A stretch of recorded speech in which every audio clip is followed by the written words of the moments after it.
ఏదైతే చెప్తారో parliament sessions ఏవైతే లాస్ట్ మండే స్టార్ట్ అయ్యాయో అవి ఎలా జరుగుతున్నాయి? ఏంటి?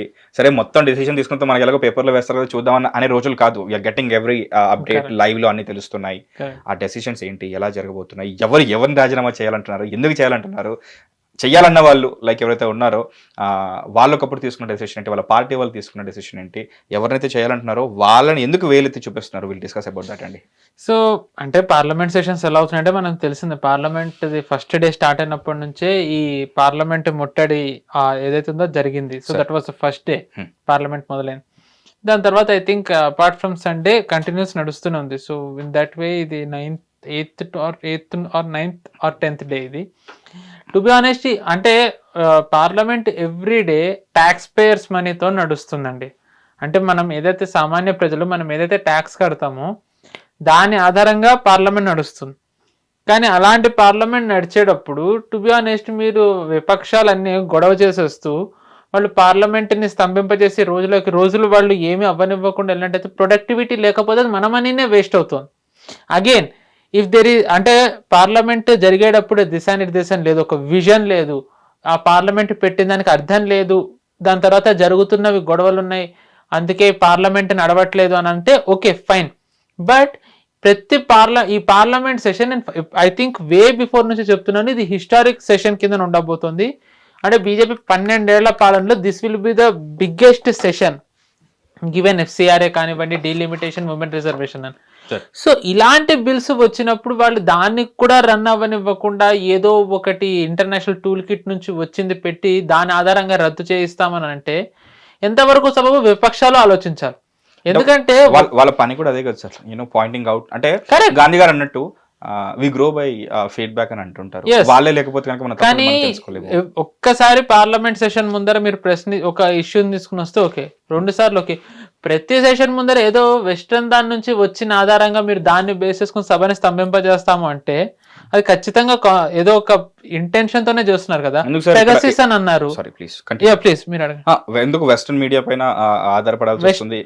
ఎందుకంటే not western media, western forces, western four media is also added in that if I'm not wrong. అంటే మీడియా ఒక చిన్న చిన్నది. సమితి అంతే. నేను అనేది complete western leaders, eco system, కొంతమంది భాషలో డీప్ స్టేట్. సో అంటే ఉదాహరణలు ఉన్నాయి. ఇప్పుడు ఫస్ట్ థింగ్ అదానీ కంటే ముందు పెగసిస్ అని అన్నారు. ఆ ఫోన్లు స్పైవేర్ ట్యాప్ అవుతున్నాయి, అవి అవుతున్నాయి. సరే కమిటీ వేశారు. కమిటీ వేసి ఫోన్లు ఇవ్వనంటే ఫోన్లే ఇవ్వలేదు రాహుల్ గాంధీ వీళ్ళందరూ. ఎందుకు అంటే కేవలం సభని స్తంభింప చేయడానికి మాత్రమే వీళ్ళు ఆ పెగసిస్ పట్టుకున్నారా? దాని తర్వాత దానిలోకి వెళ్ళారు. అదానిది అని చెప్పి సభని మొత్తం వీళ్ళు రచ్చ చేశారు. కోర్టే అదానిది వదిలేసింది. కోర్టు వదిలేస్తే కోర్టుని నమ్మమని అంటారు వీళ్ళు. సో అంటే ఎవ్రీ సెషన్ ముందరే అగైన్ ఈ పెగసిస్ వచ్చింది, న్యూయార్క్ టైమ్స్ నుంచి వచ్చింది, ఈ అదానిది వచ్చింది, హిండెన్బర్గ్ అనే షార్ట్ సెల్లర్ దాని నుంచి వచ్చింది. సో అంటే ఎవ్రీ పార్లమెంట్ సెషన్ ముందర ఏదో ఒక వెస్ట్ నుంచి వచ్చే దాంతో రావాలి. ఈ పార్లమెంట్ సెషన్ లో ఏంటి ఎఫ్సిఆర్ఏ అనేది ఐ థింక్ మనం 2-3 ఎపిసోడ్స్ లో డిస్కస్ చేసాం దీని గురించి. అవును, ఫారెన్ కంట్రిబ్యూషన్ రెగ్యులేటరీ అథారిటీ అది ఎందుకు జరగాలి, ఏంటి, అది ఆ లైసెన్స్ ని రివోక్ ఏదైతే చేశారో లైక్ ఆ లైసెన్స్ ని దానిపైన డెసిషన్ ఇన్ఫ్లుయెన్స్ చేయడానికి multiple level officials US government నుంచి వచ్చారు. దాని గురించి చేసాం. సో అంటే ఇప్పుడు ఈ పార్లమెంట్ సెషన్ జరగకుండా ఉండాలని చెప్పి ఈసారి ఏకంగా ఈ గొడవలకే దిగారు. ఎందుకంటే this is completely foreign funded గొడవలు అండి ఇవి.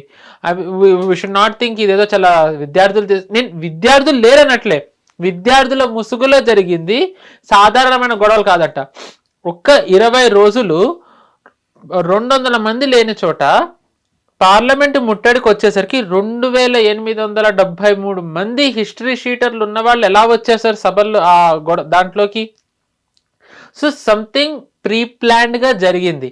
ఇప్పుడు వైఫైని ఆపేస్తే జాక్ డోర్సీ పెట్టుకున్న గిట్ హబ్ ద్వారా, అంటే నెట్ లేకపోయినా పనిచేసేది మెసేజింగ్, ఏదైతే మెసేజింగ్ చేసుకోవచ్చో వితౌట్ నెట్, అలాంటిది జాక్ డోర్సీ ఒకటి గిట్ హబ్ కనిపెడితే గిట్ హబ్ ను వాడారు.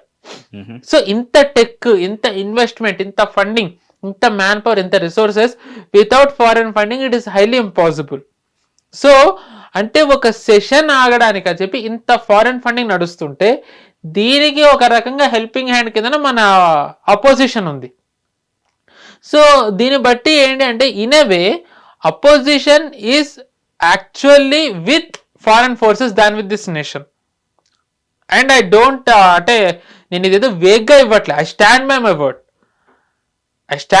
Word. Opposition is clearly with foreign forces against this nation. ఎందుకంటున్నానంటే ఈ పార్లమెంట్ సెషన్లో నిజంగా కాంక్రీట్గా ఫస్ట్ మాట్లాడడం మొదలుపెట్టింది ఈ నీట్ పేపర్ బిల్లు గురించే.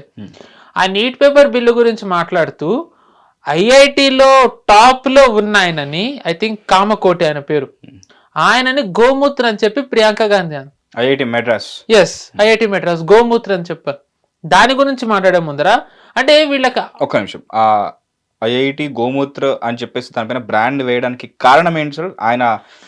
ఆయన దాని గురించి ఒకసారి ఏదో మాట్లాడారు, అది మంచిది అనో సంథింగ్ లైక్ దట్. అంటే వాళ్ళ కామెంట్స్ నేను చూసింది అంటే ఒక ఐఐటి నాకు తెలిసి ఐఐటి హెడ్ అయినా like I don't know will like అంటే డీన్ అంటే మెడికల్ కాలేజ్ అయితే డీన్ అని పిలుస్తారు, వైస్ ఛాన్సలర్ అనుకుంటా.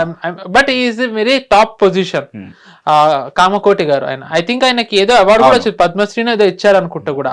అండ్ ఆయన అండర్ లో ఐఐటి మెడ్రాస్ లో ఇన్క్యుబేషన్ సెంటర్లో విపరీతంగా పేటెంట్లు వచ్చాయి, ఇన్నోవేషన్స్ జరిగాయి. అలాంటి ఆయనని అవన్నీ పక్కన పెట్టేసి జస్ట్ గోమూత్ర అని అన్నారు ప్రియాంక గాంధీ. అండ్ అది నాట్ ఎ స్మాల్ స్టేట్మెంట్ అండి. ఇదే ఎందుకు పట్టుకున్నానంటే గోమూత్ర అనేది కేవలం హిందువులని అనడం అనే మనం తీసుకోకూడదండి. ఎందుకంటే ఫర్ ద ఫస్ట్ టైం అసలు గోమూత్రని మొదలు పెట్టింది ఎవరు అంటే జైషే మొహమ్మద్ టెర్రరిస్ట్. పుల్వామా దాడి జరిగింది కదా 2019లో, 40 మంది సిఆర్పిఎఫ్ జవాన్లు అమరులు అయ్యారు. ఆ దాడి జరిగే ముందర ఆ జైషే మొహమ్మద్ టెర్రరిస్ట్ ఒక వీడియో పెట్టాడు, రికార్డ్ చేసి పెట్టాడు. ఆ పెట్టిన దాంట్లో ఇండియన్స్ని హిందూస్ని తను గోమూత్ర అని చెప్పి అన్నాడు. అదే మొదటిసారి గోమూత్ర అని చెప్పి హిందువులకు వాడడం మొదలుపెట్టింది. దాన్ని మన పొలిటికల్ పార్టీలు నార్మలైజ్ చేస్తాయి, మహువా మొయిత్రా కానీ డిఎంకే పార్టీ వాళ్ళు కానీ చివరికి ఇప్పుడు కాంగ్రెస్. ఐరనీ ఏంటంటే గోమూత్ర అని చెప్పంటే వీళ్ళకి తప్పు కాదు. ఒక రమేష్ బిదౌరి అనే ఎంపీ ఒక ముస్లిం ఎంపీని కేతో వాళ్ళది ఒక వర్డ్ ఉంటుంది, అదంటే కనుక ఇంకా బవాల్ మధ్యాయగా. సో అందుకే నేను అనట్లే, ఎందుకంటే నాకు నా తల ఇష్టం, ఇక్కడ ఉన్న రాడికల్స్ సార్ తనసే చూద్దాం తిరుగుతారు కాబట్టి. కే అనే ఒక వర్డ్ వాడినందుకు మొత్తం రచ్చ చేసేసారు. హిందూస్ ని నువ్వు గోమూత్ర అని అనొచ్చు, ముస్లిమ్స్ ని కేతో నువ్వు స్టార్ట్ అయ్యే వర్డ్ ఎందుకు అనకూడదు? వాళ్ళు అదే కదా సర్కంషన్ చేయించుకుంటే హిందీలో ఏమంటారో అది. టు బి ఆనెస్ట్ వాళ్ళు చేయించుకుంటారు కదా ముస్లిం సర్కంషన్, మరి అదే అంటే మరి వీళ్ళకి ప్రాబ్లం ఏంటి? గోమూత్ర తప్పు కాదు, కరెక్టే, మీరు తాగుతారు కాబట్టి. మరి ముస్లింలను కూడా సర్కంషన్ చేయించుకున్నప్పుడు వాళ్ళు ఏదేదో అంటారో వీళ్ళు దాన్ని ఎందుకు అపోజ్ చేస్తారు?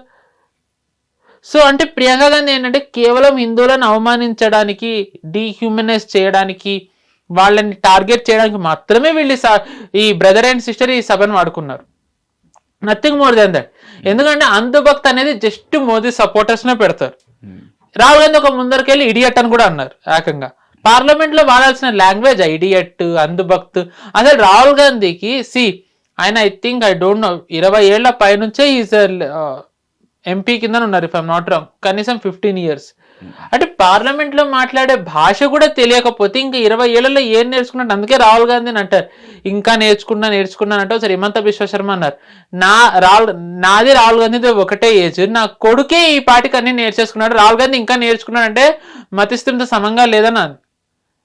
సో అంటే Rahul Gandhi just to target BJP ఎంత స్టూప్ డౌన్ అయ్యి పార్లమెంట్ లో మాట్లాడే వర్డ్స్ ని కూడా ఒక రకంగా చెప్పాలంటే ఒక to be honest the way Gen Z వాళ్ళు బూతుల్ని ఈ సభలో ఈ ప్రొటెస్ట్ నార్మలైజ్ చేశారు, రాహుల్ గాంధీ కూడా సభలో ఒక మేనర్స్ ఏవైతే ఉంటాయో ఇలాంటి వాడేసి ఆయన వీటిని కూడా నార్మలైజ్ చేసేస్తున్నారు. It is very shameful on his part and being from the dynast. And as for next Rahul గాంధీదే మనం ఎక్స్టెన్షన్ చేసుకున్నట్టయితే ఆఫ్ కోర్స్ సిస్టర్ ఎలా అయితే అబద్ధాలు చెప్పిందో బ్రదర్ కూడా అన్ని అలాంటి అబద్ధాలే చెప్తూ వచ్చారు. మనం ఈ సిజేపీ జంతర్ మంతర్ది మనం 2-3 times డిస్కస్ చేసుకున్నాం విస్తారంగా, ఆల్మోస్ట్ 1 hour. అక్కడ ఎలాంటి ప్రోగ్రెస్ అవుతుందో, ఎలాంటి అప్డేట్స్ వచ్చాయో వాటన్ని చేసుకున్నాం. ఎస్. సో రాహుల్ గాంధీ దీంట్లో నిన్న మాట్లాడుతూ ఫస్ట్ థింగ్ ఇంకొకటి రాహుల్ గాంధీ అన్నారు అంటే మెయిన్ టాపిక్ సీజేపీ కాబట్టి సీజేపీ ముందు రాహుల్ గాంధీ ఉన్న వేరేవి చెప్పి నేను ఎప్పుడు క్షమాపణ చెప్పను, not to any one especially to BJP RSS అని రాహుల్ గాంధీ అన్నారు. నువ్వు 2 సార్లు బీజేపీ ఆర్ఎస్ఎస్ వాళ్ళకే సమాధానం నువ్వు క్షమాపణ చెప్పావు. 2019లో రఫేల్ దాని మీద క్షమాపణ రాసిచ్చింది ఎవరికి? సుప్రీంకోర్టులో మోదీని అన్నదికే కదా, చౌకీదార్ చోర్హే అని చెప్పని క్షమాపణ రాసిచ్చారుగా రాహుల్ గాంధీ. మొన్నటికి మొన్న శివరాజ్ సింగ్ చౌహాన్ కొడుకు మీద ఏవో ఆరోపణలు చేసినందుకు కోర్టులో మళ్ళీ రాశాడు రాహుల్ గాంధీ. ఆల్రెడీ రాహుల్ గాంధీ క్షమాపణ చెప్పాడు, కొత్తగా చెప్పాల్సిన అవసరం లేదు.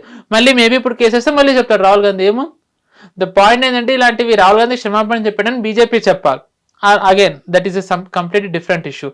సో అంటే డెలిబరేట్లీ బీజేపీ ఆర్ఎస్ఎస్ వాళ్ళని తక్కువ చేయడం, యాజ్ ఎఫ్ తను ఏదో పెద్ద అయినట్టు. 99 ఎలక్షన్స్ ఓడిన రాహుల్ గాంధీ బీజేపీ వాళ్ళకంటే ఎలా పెద్ద అయ్యాడు? బీజేపీ కాంగ్రెస్ వాళ్ళకి పెద్దేమో, but not even for a common citizen. దాని తర్వాత రాహుల్ గాంధీ మాట్లాడుతూ ఇంకొక అబద్ధం ఏంటంటారు, మైక్ ఆఫ్ చేశారు. ఇప్పుడు మైక్ ఆఫ్ చేసేస్తే మాట వినిపిస్తుందండి.